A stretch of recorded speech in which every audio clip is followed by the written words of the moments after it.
Good day, everyone. I want to thank Mr. Aplapador for allowing us to present a speech for nature. Even if we compose a billions of books and compose a sonnet, in light of the fact that nature cannot be communicated in one single idea or saying. Nature provides us humans, provides the animals and other living things. As I grew up in a world filled with towering trees and blooming flowers, my childhood is filled with great enthusiasm as me and my friends play in the street.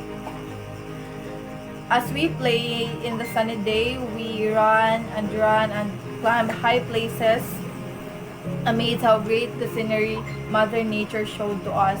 As as we glance in a way, she breathes cold, comforting wind to ease our hustling breath. When even playing when it is raining, as we jump from puddle to puddle, we embrace the raindrops from the sky, receiving the blessing from the heaven. By then, I realize we are loved and blessed. As my age continues to pile up every year, I become more grateful knowing how much nature had given to us. She gave this jaw-dropping landscape and divine bodies of waters. These lands and waters have all the decay need to survive and to live. One fascinating gift Mother Nature has is the coconut tree. This tree is very useful, but every part of it can be used. For me, it is simulation of what nature can do. She gave us gold and diamond and other precious stones that we carve and make jewelries. Nature gave us coal, oil, and gas to give us power and produce electricity. She has given to us so much that we human beings abuse it. We, human beings, thought that everything's limitless.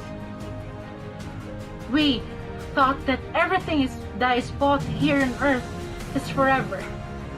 Yes, we can get a lot of things, but we have already damaged and endangered our natural resources to the point where we already overused it and overproduced it. The once mighty forests and towering trees are now in our home. According to the Energy, Environment and Resources Program, agriculture is driving deforestation. Around 80% of global deforestation is driven by agriculture. Much of it produces commodities like palm oil and cocoa used on a daily basis on a developed world. If you're wondering why I use the term, we are the ones that cause natural disaster. Because, yes, we are the ones instigated this great calamity.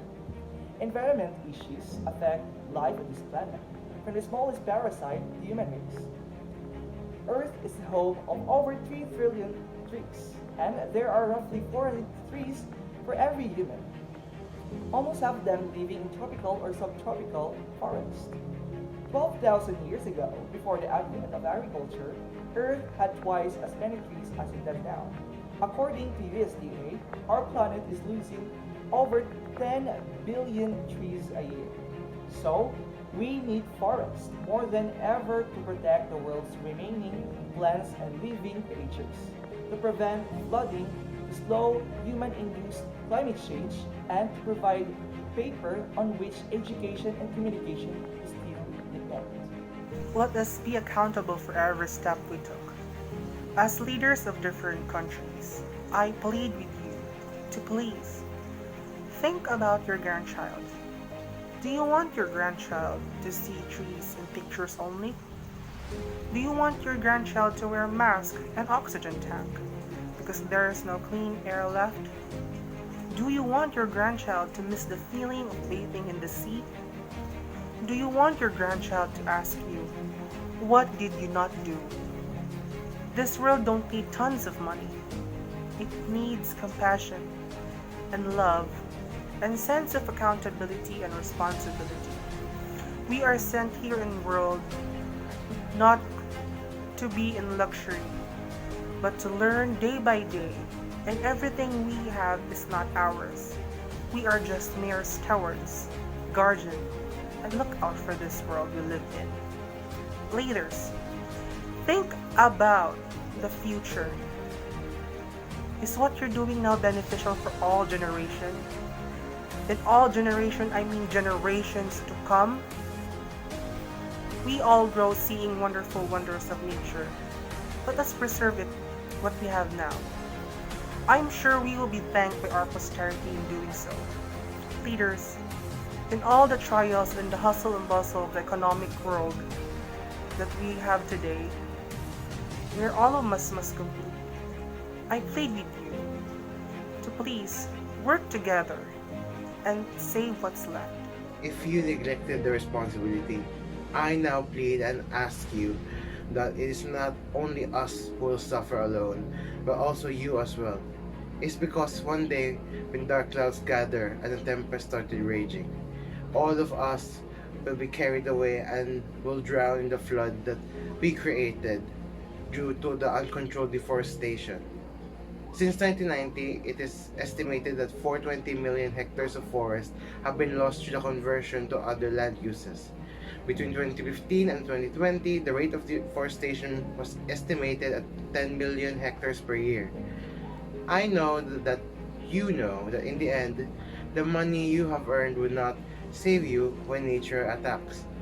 Even if you are lucky to survive, that I'm sure that this endless cycle of profit from the sacrifice of nature would continue for generations, and those who will follow us will suffer the consequences we have brought them. They might even blame you, the global leaders, who have prioritized profit and economy over the protection of nature that could sustain the next generation. I don't want to say that our life is in your hands, but you have the power to change what is written, and once you change what is writer, you can change the future. Make more laws that is efficient and more eco-friendly by making more laws with fangs that will surely protect our environment. Think about your grandchildren. Do you think they will be happy seeing fries and picture? I guess not. Open your horizon and see the bigger picture before it's too late. God bless the world.